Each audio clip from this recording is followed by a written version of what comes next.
দুনিয়াতে নজর করে দেখলাম স্বার্থ ছাড়া কোনো মানুষ দুনিয়াতে নাই। আছে? অভাব ছাড়া কোনো মানুষ নাই, বরং টাকা যার যত বেশি তার অভাব তত বড়। যারা যত বড় লোক তারা অভাব তত বড়। অভাব গরিবের 100 টাকায় সমাধান হয়, বড় লোকের 1,00,000 টাকায় অভাব সমাধান হয় না। এই স্বার্থ ছাড়া অভাব ছাড়া একজন পাইবা, তিনি আর কেউ নয়, আমার আল্লাহ। ইয়া আইয়ুহান নাস আনতুমুল ফুকারাউ ইলাল্লাহ ওয়াল্লাহু হুয়াল গনিয়্যুল হামিদ।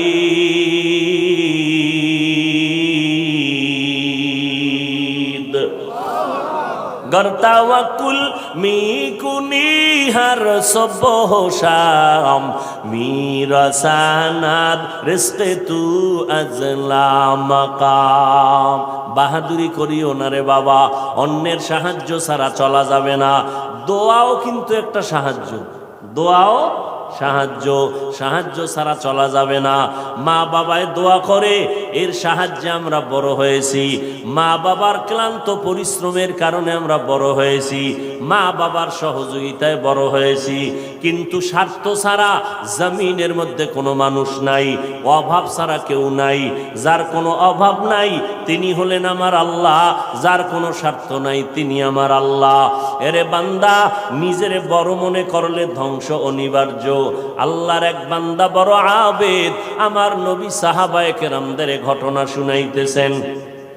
বড় আবেদ, বনি ইসরাইলের ভেতরে নাম বড়, নাম ডাক বেশি, এত ইবাদত করতেছে। একদিন সিদ্ধান্ত নিয়ে নিল, ঘরের মধ্যে থাইকা ইবাদত একুরেট হয় না, মানুষের সাথে চলাফেরা, মানসিকতা নষ্ট হয়ে যায়। সিদ্ধান্ত নিয়া পাহাড়ের বিকিতে কিনারায় চলে গেল।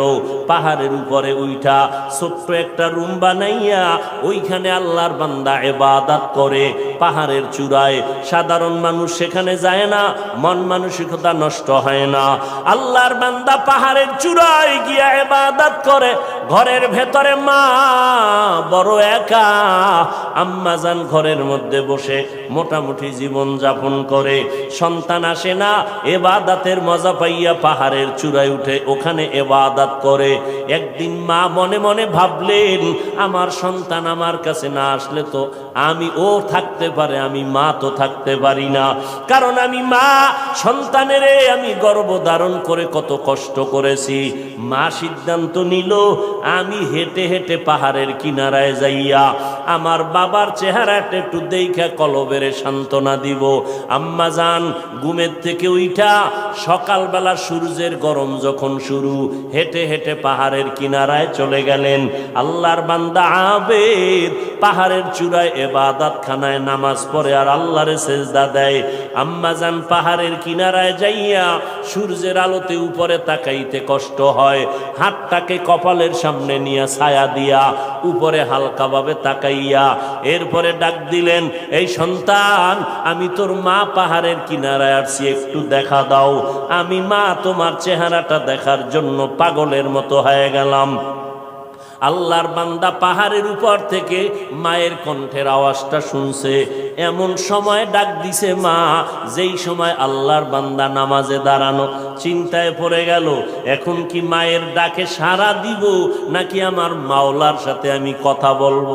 সিদ্ধান্ত নিয়াই বান্দা মায়ের ডাকে আর সাড়া দেয় নাই, নামাজে দাঁড়ায় গেল, নামাজের ভিতরে মশগুল হয়ে গেল। আম্মা জান দীর্ঘ টাইম কষ্ট করে দাঁড়াইয়া সন্তান যখন সাড়া দেয় না, মা হালকা একটু কষ্ট নিয়ে বাড়ির মধ্যে রওনা। বাড়িতে চলে আসলেন, ঠিক আছে বাবা, তুই ইবাদত করো, ওখানে থাক, আমার ডাকে সাড়া দিলি না, দুঃখ নিয়ে চলে গেলাম। মা বাসায় চলে গেল, কিন্তু মায়ের চোখে ঘুম হয় না। সন্তানের প্রতি যে মায়ের এত মায়া, ওই মায়ের সন্তান মায়ের মায়া কখনো বুঝবে না। যদি সন্তানগুলো মায়ের কষ্ট বুঝতো, জীবনে কোনো সন্তান মায়ের কষ্ট দিতে পারত না, মায়ের চোখের পানি ফালতে পারত না। মা রাতের বেলা ঘুমাইতে পারে না, কষ্ট বুকের চাপা দিয়া, আবার পরের দিন মা বলেন